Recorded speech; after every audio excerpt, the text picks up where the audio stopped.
आपको सर बुलाऊं, गुरुजी कहूं, स्वामी जी, मैं क्या कह के संबोधित करूं आपको? एक कार्यक्रम में, एक प्रोग्राम में मैं गया था, मुझे उन्होंने कहा कि आज हमारे बीच में गोल गोपाल आए हुए।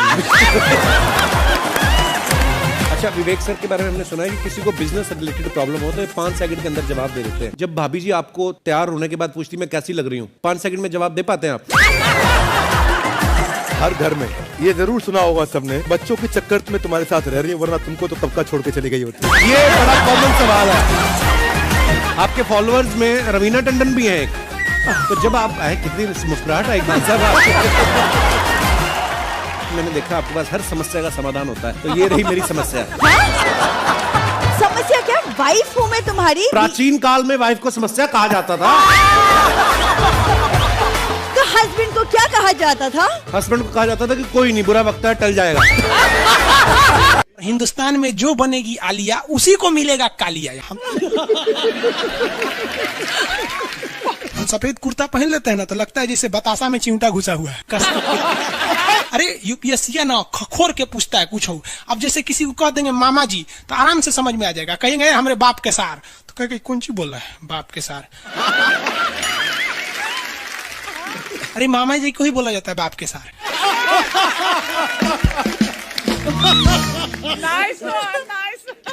तो वही ऐसे पूछता है। भूगोल वालों ने ये दोनों का नाम अलगे रख दिया। हम तो आपको धाए दे बता दिए थे, आप में से कितने अच्छे से आप बता दिए कि एक में कि दो में। लेकिन यही क्वेश्चन यूपीएससी पूछा था और आधा लड़का गलती ठोक के आया था। क्या पूछा था पता है? कि ज्यादा ठंडा टुंडरा में पड़ता है कि टैगा में।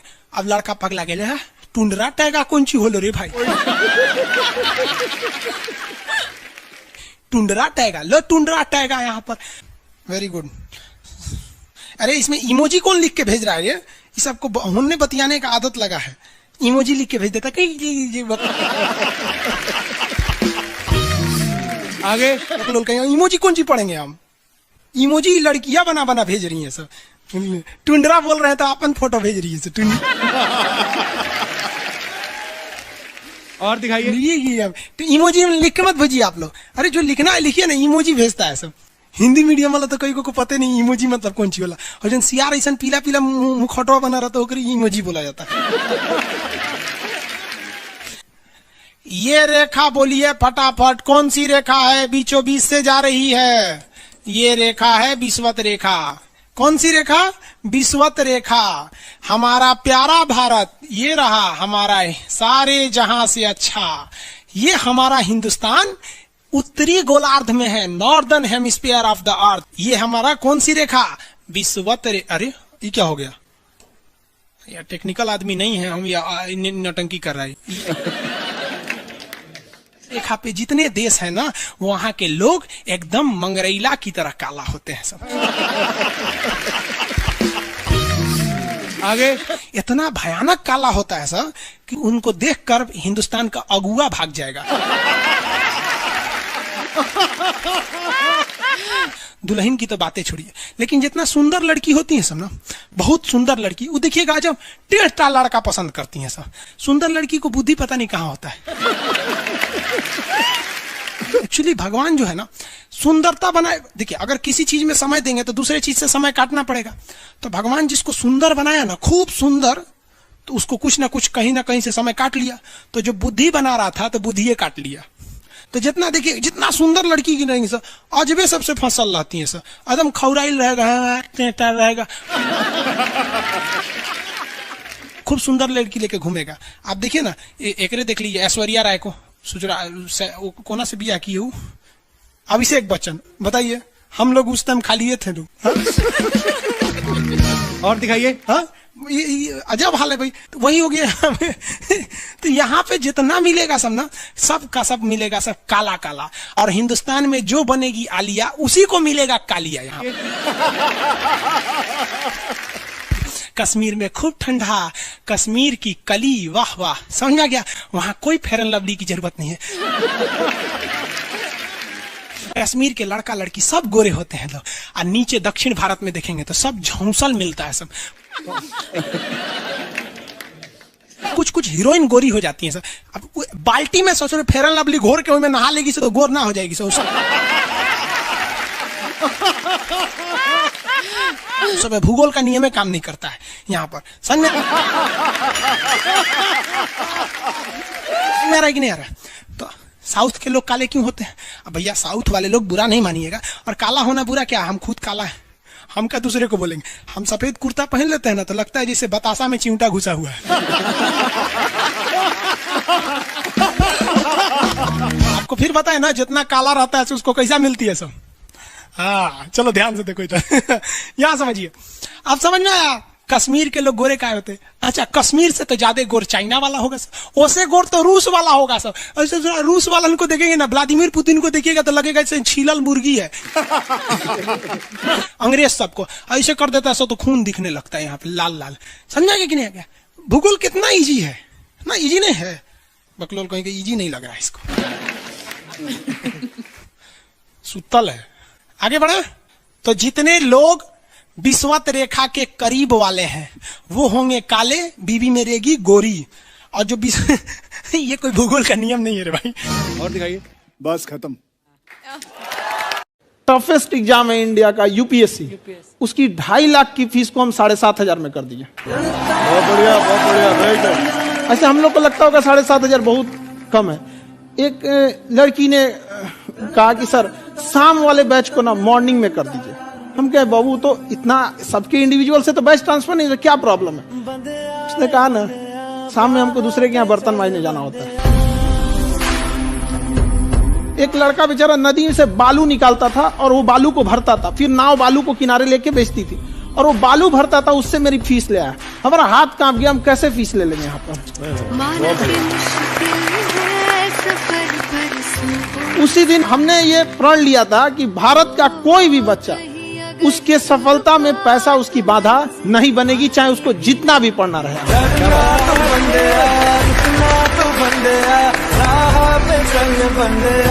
मुस्कुराहट आई खान साहब आपके। आप पटना से है ना? हाँ। हमें भी पटना पसंद है। जी आपके पीछे पड़ा कोई क्रेजी फैन ऐसा? आजकल के फैंस ये खान सर।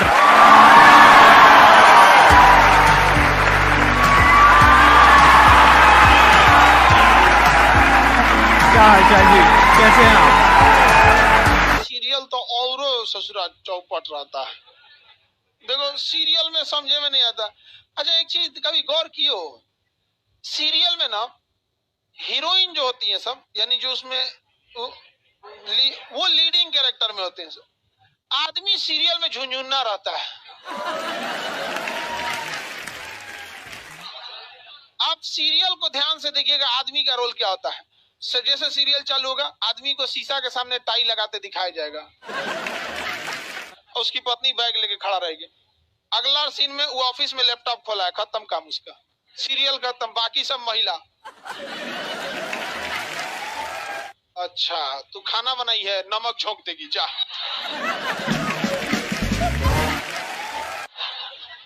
आदमी का काम खत्म, बस लैपटॉप खोलो, टाई लगाओ, खत्म कहानी। बाद में आएगा घरे तो देखेगा वो मम्मी अलगे मुंह फुलाई है, पत्नी अलगे रो रही है,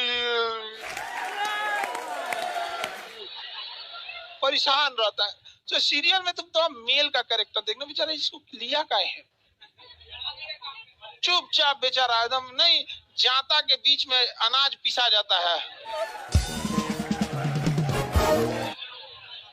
समझ में आ गया कि नहीं आ गया? सब बेचारा पिसा जाता है यहाँ से। किसी को दिक्कत? आप लोग भी पिसाइएगा। इसलिए डे 1 से आप लोग हमारी बात को याद रखिएगा। डे 1 से पहले दिन से तुम लोग एकदम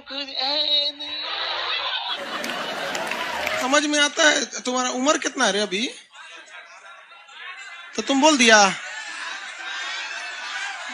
पूरा क्लास का माहौल खराब करके रख दिया। टैडी दे, टैडी दे, तो पीछे घूम, पीछे पीछे उधर।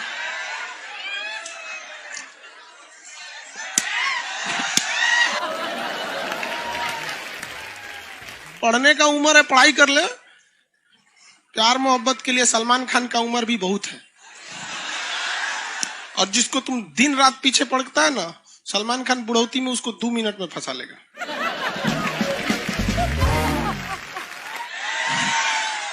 लड़की खूबसूरत हो और लड़का कामयाब हो, प्यार 2 मिनट में हो जाता है।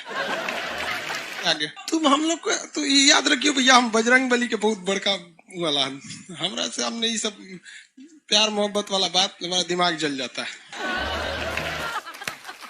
ये भारत की संस्कृति है बाबू। ये अंग्रेजों के यहाँ वैलेंटाइन डे होता है, जहां हर साल उनके प्यार मोहब्बत बदल जाया करते हैं, अगले साल दूसरे को वो लोग करते हैं। भारत की संस्कृति है, यहाँ एक बार जिनसे प्यार होता है 7 जन्मों का रिश्ता निभाने के लिए 7 फेरे लेते हैं वो लोग।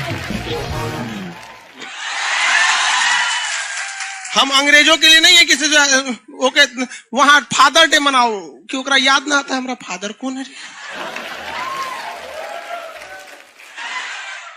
तुम मम्मी से पूछो, मम्मी 2013 में तुम किसके साथ शादी की थी? ओहो, जॉन डिसूजा, उसके बाद विक्टर।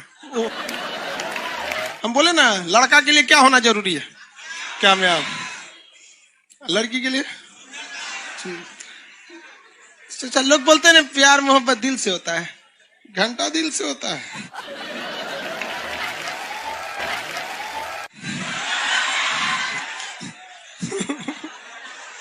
अगर प्यार दिल से होता तो सारा ब्यूटी पार्लर बंद हो चुके रहते।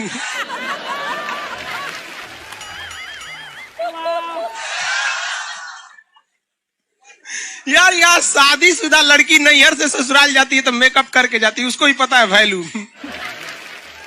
आगे और चारों ओर घूमने की स्वतंत्रता, तो इसका मतलब थोड़ी ना कि हर जगह चल जाएंगे क्योंकि बेडरूम में घुस जाइए। कहा रे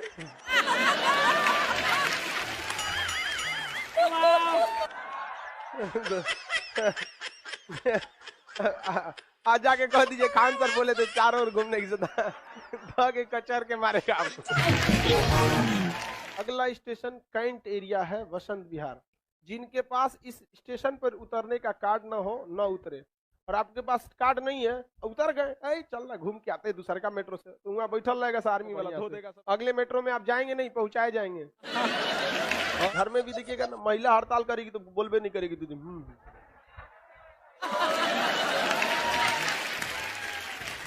सुपनेखा भी तो महिला थी नहीं थी, और हम लोग से ज्यादा चरित्रवान खुद भगवान लक्ष्मण थे। उनको नहीं पता था कि डिसिप्लिन क्या होता है, नकिया काट दिए थे। सुपनेखा का नहीं पता है।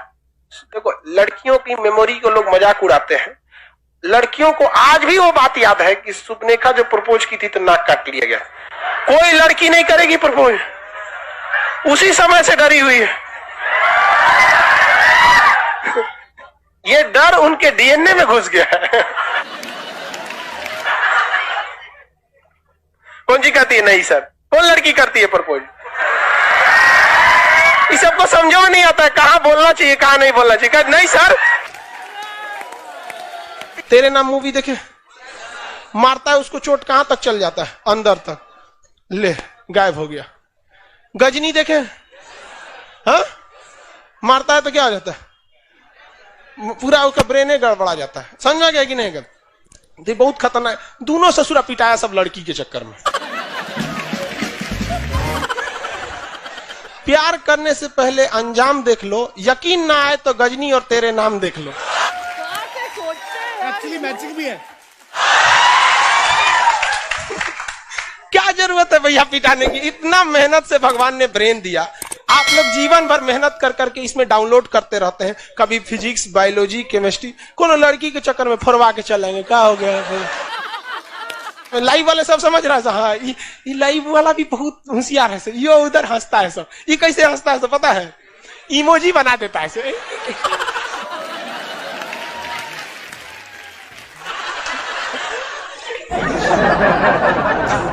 डिजिटल इंडिया में भी हंसी नहीं बर्दाश्त होती, घुसियाएगा तो लाल रंग का भौकाल बना दी गई। कबो कबो बैच लेट हो जाता है ना, घुसिया कैसे बोलता है सब। ओए खत्म हो गया। आप में से कितने लोग हैं जो बहुत एक्साइटेड हैं आज के सेशन को लेकर के? तो अब मैं जैसे ही आपको नाम बताऊंगा उनका, जो हमारे आज के गेस्ट हैं, तो आपका जो एक्साइटमेंट लेवल है वो और बढ़ जाएगा। ये बताने से पहले कि गेस्ट कौन है, मैं आपको थोड़ा सा बताता हूं YouTube के बारे में। YouTube में क्या है कि पूरे वर्ल्ड की अगर बात करी जाए तो करोड़ों चैनल्स हैं जो अलग अलग जॉनर्स में है, अलग अलग कैटेगरीज में है। उसमें से 2 बड़ी कैटेगरीज है, मोटिवेशन और एजुकेशन। पूरे वर्ल्ड में जो वर्ल्ड का नंबर 1 मोटिवेशन चैनल है वो मेरा है, और जो वर्ल्ड का नंबर 1 एजुकेशन चैनल है किसी इंडिपेंडेंट क्रिएटर का, वो उनका है, जो कि हमारे गेस्ट हैं। उनके 17 मिलियन से ज्यादा सब्सक्राइबर्स हैं।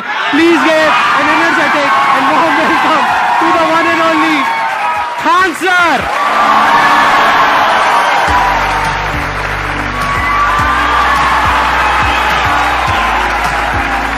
क्या हाल जी, कैसे हैं आप?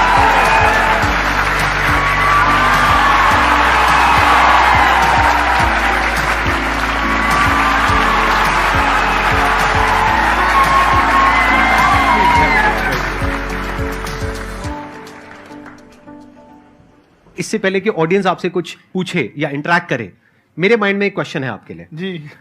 जो बच्चे हैं वो आपके इतने दीवाने क्यों हैं, इतने पागल क्यों हैं आपके पीछे? मतलब मेरे कमेंट सेक्शन में भरा पड़ा था, खान सर कब आएंगे, खान सर कब आएंगे। मतलब ऐसा क्या जादू कर दिया आपने बच्चों के ऊपर? ये सवाल हम आपसे भी पूछते हैं, हमारे पे भी इतना कमेंट आया, इतना मेरे तो ऑफिस में लोग चले आए कि सर कब जा रहे हैं। अच्छा। क्योंकि हम लोग का तो एग्जैक्ट है, वही पढ़ाना है। हाँ। तो देखिए, हम लोग का मेन है कि बच्चों को जो जरूरत रहती है कि अगर लड़का पढ़ने आ रहा है ना, उसके मन में कोई डाउट ना रह जाए। हम उसको कहते हैं कि हम तुम्हें पढ़ा रहे हैं, दम है तो भूल के दिखाओ, याद करके नहीं।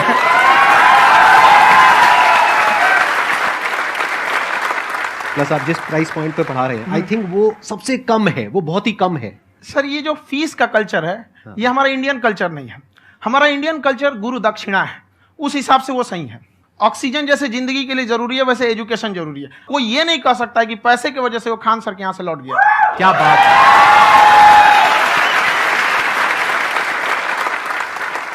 मैंने देखा कि आपका ये जो चैनल है कि ये पिछले 3 साल के अंदर अंदर ही ग्रो किया है। हमको जब चैनल शुरू हुआ तो एक दिन में हम 4-5 वीडियो बनाए।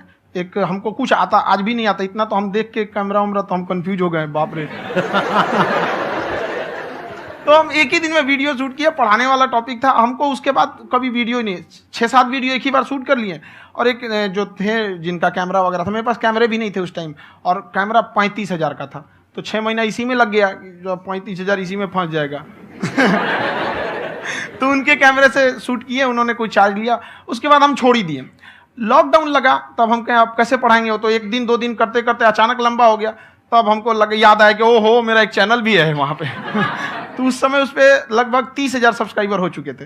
तो जैसे लॉकडाउन लगा तो उस पर पढ़ाना चालू किया, और पता नहीं क्या लोगों को पढ़ाई में इतना इंटरेस्ट आ गया कि आपका स्टाइल ऐसा है थोड़ा सा। आप आई थिंक पढ़ाई के साथ साथ में जो बीच बीच में आप थोड़ा बहुत छोड़ते रहते हैं ना, मतलब जो एंटरटेनमेंट चलता रहता है। ये बात हम देखिए, जब हम गुलाम थे ना, तो अंग्रेजों ने एक चाल चला था कि भारत को हम फिजिकली गुलाम रखेंगे 100-200 साल, मेंटली 1000 साल कर देंगे।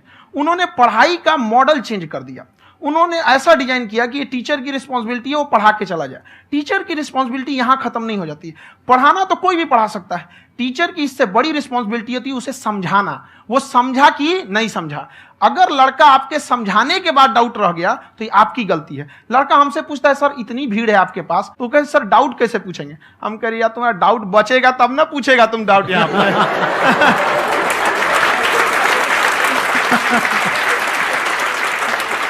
कॉन्फिडेंस नेक्स्ट लेवल है खान सर का, मानना पड़ेगा। और शायद यही वजह है इनकी जो ग्रोथ है उसका।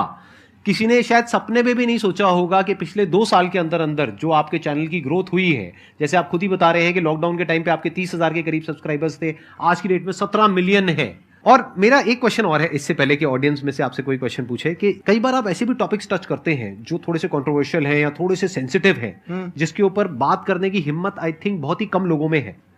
तो आपको कभी ये नहीं लगता है कि कहीं ज्यादा तो नहीं हो रहा है, इसको थोड़ा रोक देते हैं, थोड़ा कम कर देते हैं? क्योंकि कोई लाइन ही नहीं है वैसे तो बोलने को, तो आप कुछ भी बोल दो, कितना भी बोल दो।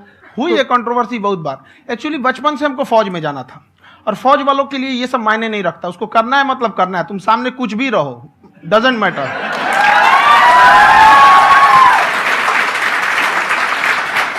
और मैंने YouTube पे देखा कुछ वीडियोस में कि आपका जो इंस्टीट्यूट है वहां पर आज से कुछ साल पहले कुछ बम गिरे थे। हाँ, कुछ गिरे थे, कुछ तो बहुत सॉलिड जगह गिरा था, फटा नहीं वो। मतलब आपके आसपास? हाँ, बम को भी पता है कि टीचर की इज्जत किया जाता है। क्या बात है, क्या बात है। मैं समझ पा रहा हूं कि ये आपके अंदर जो एटीट्यूड है ये कहां से आ रहा है, क्योंकि आप बचपन से ही फौज में जाना चाहते थे, तो आप जंग के मैदान में ही खड़े हैं एक तरीके से। बस फर्क ये है कि आपके हाथ में कलम है, हथियार ना हो करके। हथियार से एक आदमी की जान जा सकती है, हाँ। कलम से बहुत ताकत होता है। शिक्षा एक ऐसा हथियार है ना, हर कुरीतियों से लड़ सकता है, हर तरह की समस्याओं से। और ये एक ऐसा हथियार है, मेटल डिटेक्टर में भी नहीं पकड़ाता है।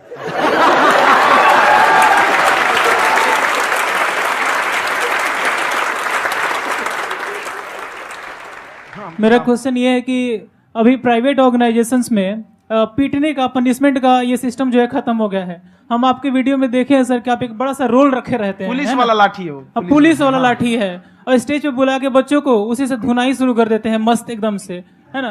तो सर मतलब कि बच्चे मतलब कि डरते नहीं है आपसे, और इस तरीके से कैसे कनेक्टेड हैं आपसे, है ना। और एक और क्वेश्चन सर, यूपीएससी का जो आप अपना बैच स्टार्ट करने वाले हैं, ठीक है, उसके बारे में बताइए सर, क्योंकि मुझे मतलब कुछ इशू करना है सर, ठीक है। और संदीप सर को देख लिए, मेरा तो वैसे ही हो जाना है।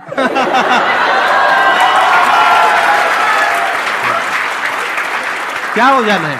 मेरा पूरा कंप्लीट करो। I'll be an IAS officer next year because I have seen you, sir. My day is like complete, sir. All the best. Thank you so much, sir. Thank you. पूरा बोला करो। Thank you. देखिए, लड़कों को जहां तक पीटने की बात है, जब पढ़ाने की बात आएगी तो उसको हम पूरे बेहतरीन ढंग से पढ़ाएंगे। लेकिन जब सजा देने की बात आएगी ना, तो वो भी बेहतरीन ढंग से होगा। ऐसा थोड़ी होगा कि बस एक ही चीज बेहतरीन ढंग से होगा। और डर का होना बहुत जरूरी है। ये डर भी अपने आप में एक मोटिवेशन है, क्योंकि जब आपके अंदर एक थोड़ा सा डर रहे ना, तो डर के भागिए मत। एक ऐसा डर जिसको आप लगे कि नहीं नहीं थोड़ा सा और करने की जरूरत है, फिर तो ये हम इसको क्रॉस कर जाएंगे आप। तो लड़कों के अंदर ये डर बनाना भी जरूरी रहता है। और रही बात यूपीएससी वाले की, जो आपने बोला, बहुत सारे लड़के वेट कर रहे हैं यूपीएससी की, क्योंकि 2-2.5 लाख फीस सारे लोग एफोर्ड नहीं कर सकते। और हमारा वही रहता है, हम तो ज्यादातर हमारे स्टूडेंट देखेंगे तो किसी के रिक्शा वाला, सब्जी वाला, यही लोग, इनको तो 2.5 लाख रुपया, इनके पास पूरी संपत्ति नहीं होती है, फीस कहाँ से भरेंगे वहां पे, उसके बाद रहेंगे कहाँ से। तो ऑल ओवर इंडिया से, कश्मीर से कन्याकुमारी तक, गरीब से गरीब भी लड़का उसको पढ़ सकता है। यही कुछ 1000 रुपये मंथली, 12-14 हजार साल का पड़ेगा, खत्म हो जाएगा इतना में।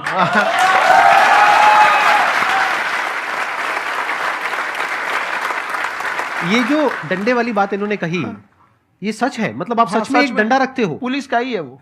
और मारते हो? हाँ। कि मतलब अगर कोई लड़की छेड़ता है या ऐसा कोई भी उल्टा पुल्टा काम पढ़ाई करता है, लिखाई कुछ भी गलती करेंगे तो पिटाएंगे वो यहाँ पे कैमरे पे, ऑन कैमरा, जैसा भी रहे, कुछ भी पिटाना तो उनको फिक्स है।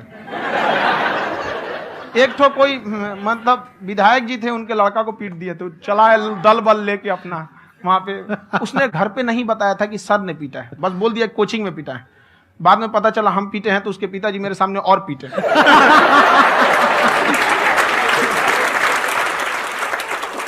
सर, आपका सबसे बड़ा डर क्या है, आप दोनों का? फौजी को डरे नहीं लगता है। बाकी अफसर से पूछिए। आज के सेशन से पहले कोई डर नहीं था, लेकिन अब मुझे इनकी डंडे वाली कहानियां सुन करके डर लग रहा है कि कहीं मैंने गलती से कुछ बोल दिया और इन्होंने कहीं पीछे कुछ रखा हुआ है, और यही आ करके अगर इन्होंने मेरी पिटाई कर दी तो बहुत बुरा हो जाएगा। तो इसलिए हमको थोड़ा डर लग रहा है।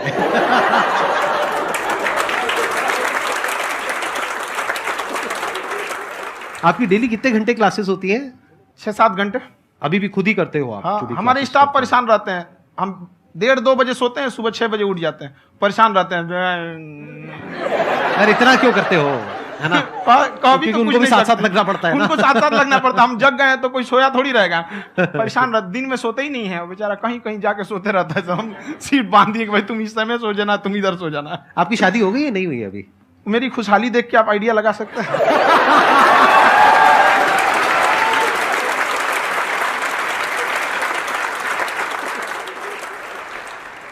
First of all I would like to say sir thank you so much to you and to your team कि आपने मुझे यहाँ आने का मौका दिया। एंड सर अब तक मैंने आपको सिर्फ फ़ोन या लैपटॉप में ही देखा है दोनों को, आज फर्स्ट टाइम लाइव देख रही हूँ तो बहुत अच्छा लग रहा है।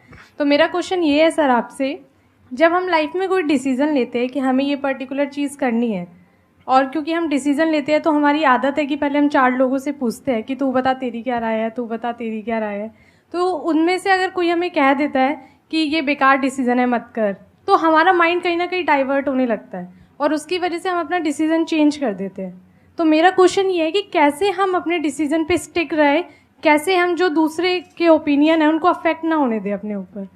दूसरे से सलाह लेने से पहले एक बार खुद उस पर रिसर्च कर लेना चाहिए, ताकि आप सामने वाला क्या सलाह दे रहा है आपको समझ में आना चाहिए। यहाँ पर ऐसा नहीं है कि कई बार ऐसे होते हैं कि दूसरे वाले को एक्सपीरियंस होता है, तो अगर आपको पहले से आइडिया है, उसके बारे में आप बेहतरीन ढंग से रिसर्च किए हैं कि क्या इसमें प्लस पॉइंट है, क्या निगेटिव है, उसके बाद आप किसी से सलाह लेने जाइए। ये नहीं कि मन में आया सीधा बताओ गड़बड़ा जाएगा। तो वहाँ पे पहले आपको R&D करना पड़ता है, समझ में आया कि नहीं। और जिंदगी हो या गाड़ी, जीतेगा वही जो टाइम पे गियर चेंज कर रहा है। तो डिसीजन चेंज करना बहुत ज्यादा गलत नहीं है। इन्होंने बहुत अच्छी बात कही है और मैं इसी बात में थोड़ा सा और ऐड ऑन करूंगा कि ये जो आपने कहा ना कि अपने डिसीजन पे स्टिक कैसे रहें, ये कोई अच्छी क्वालिटी नहीं है, क्योंकि टाइम टू टाइम आपको अपने डिसीजंस को चेंज करना होता है। जैसे आपने 4 लोगों से डिस्कस किया, कोई इंसान कुछ पॉजिटिव बोल रहा है, कोई नेगेटिव बोल रहा है, उससे फर्क नहीं पड़ना चाहिए। डिपेंड ये करता है कि वो जो बोल रहा है उसका बेसिस क्या है। क्या वो किसी नॉलेज या एक्सपीरियंस के बेस पे बोल रहा है या ऐसे ही कुछ भी बोल रहा है? ऐसे ही बोल रहा है तो फिर उसकी बात पे ध्यान क्यों दे रहे हो? अगर किसी नॉलेज या एक्सपीरियंस के बेस पे बोल रहा है, फिर चाहे वो पॉजिटिव बोल रहा है चाहे नेगेटिव बोल रहा है, दोनों ही मायने रखता है। उसके बाद में रिसर्च करनी है और फिर रिसर्च करने के बाद में फाइनल डिसीजन अपना खुद का होना चाहिए। अब वो डिसीजन उससे अलग भी हो सकता है जो आपने पहले लिया था, और वो सेम भी हो सकता है। सर मेरा क्वेश्चन दोनों से है आपसे, how to deal procrastination and laziness. हमारा ब्रेन है ना, ये बहुत आलसी टाइप का है, इसको आराम खोजना पसंद है। अब थोड़ा सा भी अब इसको आराम की ओर लेके चले गए ना तो फिर उधर ही रहेगा। आप सोचेंगे 10 मिनट आराम कर लेते हैं ना, तो 10 मिनट 2 घंटा बना देगा। उसको टॉर्चर कीजिए, चल 10 मिनट बाद में उसको आप उस पर हावी में, वो कह रहा है कि हमको आराम चाहिए, आपको हाँ आराम मिलेगा, पहले काम फिर मिलेगा आराम। तो आप उसके हिसाब से मत चल। आपका मन कर रहा है थोड़ा सा देख लेते हैं, कोई नोटिफिकेशन आया, आप कोई काम कर रहे हैं, क्यों पहले काम कर लीजिए, बाद में देखिएगा ना नोटिफिकेशन। आप हावी मत होने दीजिए यहाँ पे। अगर आप 5 मिनट भी थोड़ा सा लूज पड़े ना, थोड़ा सा कमर सीधा कर लेते हैं, 2 घंटा बर्बाद कर दिया आपको। हावी मत होने दीजिएगा उसको अपने ऊपर। प्रोक्रेस्टिनेशन को तोड़ने का एक ही तरीका है, सबसे छोटे लेवल पे ले जा करके उस गोल को तोड़ दो। यानी वो गोल बहुत बड़ा है, उसको ब्रेक डाउन करो, उसके सबसे पहले स्टेप पे आ जाओ कि उसको अचीव करने का सबसे पहला स्टेप क्या है। जैसे गाड़ी चलाना सीखना है, उसका सबसे पहला स्टेप क्या है। अगर घर में कोई नहीं है सिखाने वाला या सिखाने वाली, तो बाहर जा करके जो गाड़ी का ड्राइविंग स्कूल है उधर जा करके पैसे दे दो। अब फंस गए ना तो फंसा दो अपने आप को। दिमाग ये लगाओ कि अपने आप को कैसे फंसाया जाए। जब हम फंस जाते हैं ना तो फिर हमको वो काम करना ही पड़ता है। Then there is no looking back. जब तक आप सोच रहे हो तब तक सोच रहे हो, उसको बोलते हैं पैरालिसिस ऑफ एनालिसिस, कि आप सोचते चले जा रहे हो अपने माइंड में, मैं ये करूंगा वो करूंगा वो करूंगा वो करूंगा, और प्रोक्रेस्टिनेट हो रहा है, वो चीज टलती चली जा रही है। तो उसको छोटे से छोटे लेवल पे ब्रेक डाउन करके उसको कर दो, दैट इज नंबर 1। और जैसे ही करना शुरू करते हो, कोशिश करो कि उसको जब तक कि आप सही से नहीं कर लेते हो उसको छोड़ना नहीं है, तो आपकी लेजीनेस भी खत्म हो जाएगी। कई लोगों को तो हमने देखा जो सप्ताह में कुछ भी नहीं करता, वो भी संडे को आराम कर रहा है।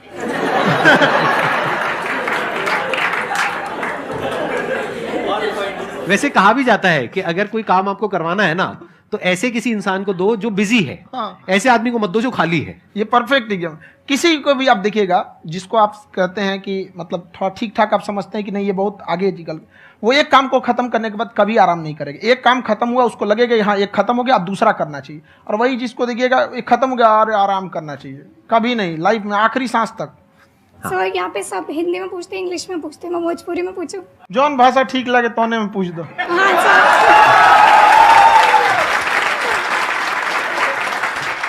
सर ये पूछे के चाहते नहीं कि जैसे हमने के पढ़ाई करे निशान, तो कभी कभी डेली टारगेट्स जो होला वो कंप्लीट ना होला। अगर टारगेट्स कंप्लीट भी होला तो फिर ऐसा इरिटेशन या फिर वो एंजाइटी या फिर कि और करना है या फिर अभी नहीं हुआ, वो चीज़ हमेशा रहेला। तो वो कम कैसे करल जाए? देखिए टारगेट्स को ना हम लोग को एक अपने हिसाब से पहले फिट करना चाहिए। ऐसा नहीं कि दूसरे किसी इंसान को देख के हम टारगेट फिट कर ले। कोई लड़का 8 घंटा पढ़ रहा है, कोई पहली बार अभी पढ़ना ही चालू किया, उसको देख के 8 घंटा पढ़ेगा तो पढ़ाई छोड़ देगा।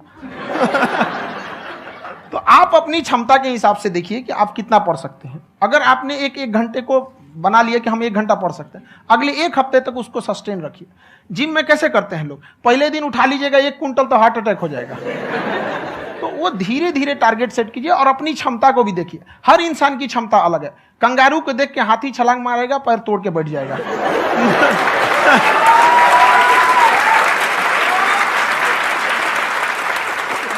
अब संदीप सर का मोटिवेशन देख के इसका मतलब क्या कि ट्रेन के आगे खड़ा हो जाएंगे, ढकेल देंगे तुमको।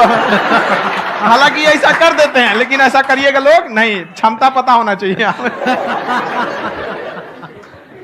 आपके अंदर एंजाइटी हो रही है कि मैंने कर तो लिया है, आप ये नहीं कह रहे कि मैंने कुछ भी नहीं किया है फिर मेरे को एंजाइटी हो रही है, आप ये कह रहे हो मैंने काफी कुछ कर लिया है फिर भी एंजाइटी हो रही है कि कहीं कुछ छूट तो नहीं गया है। तो बेसिकली आपको ये देखना है कि अगर आपके अंदर ये एंजाइटी हो रही है, that means you are a very good student, आप एक अच्छे स्टूडेंट हो। क्यों? क्योंकि बहुत सारे स्टूडेंट्स तो ऐसे हैं उनको पढ़ने के नाम से एंजाइटी होती है। तो आपको एंजाइटी हो रही है कि मैंने पढ़ लिया, दिन में मानो 8 घंटे का आपने टारगेट सेट किया और 6 घंटे पढ़ लिया, या मान लो 8 घंटे भी पढ़ लिया, फिर भी एंजाइटी हो रही है कि मैंने 10 घंटे नहीं पढ़ा। तो ये तो अच्छी क्वालिटी है ना, ये तो एक ब्रिलियंट स्टूडेंट की क्वालिटी है, क्योंकि एंजाइटी उसी को होती है जो केयर करता है, जिसको परवाह है, उसी की तो एंजाइटी होती है। जैसे माँ को अपने बच्चे की, जैसे एक माँ को अपने बच्चे के, जैसे एक माँ को अपने बच्चे को लेकर के एंजाइटी होती है। हंस लो मजाक उड़ा लो मेरा। कोई बात नहीं, एडिट कर देंगे इसको हम। हाँ।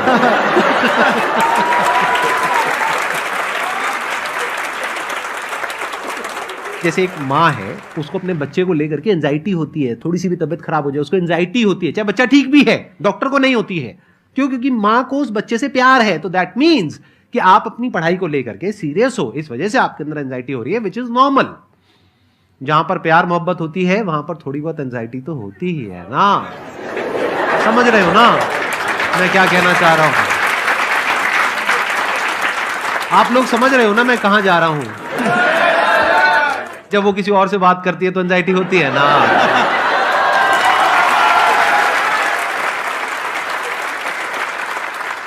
सर, आपकी स्टोरी हमने सुनी थी, तो एक टाइम आया था जब आप गंगा किनारे जाके बैठ गए थे, उस समय आपको कुछ समझ नहीं आ रहा था। तो उस समय मतलब आपने ये डिसीजन कैसे लिया कि अब आगे नहीं, यहाँ से वापस जाना है? रास्ता ही नहीं था। घर जाने के लिए एटलीस्ट 90 रुपए चाहिए थे, जेब में 40 रुपए थे, कैसे घर जाते हैं?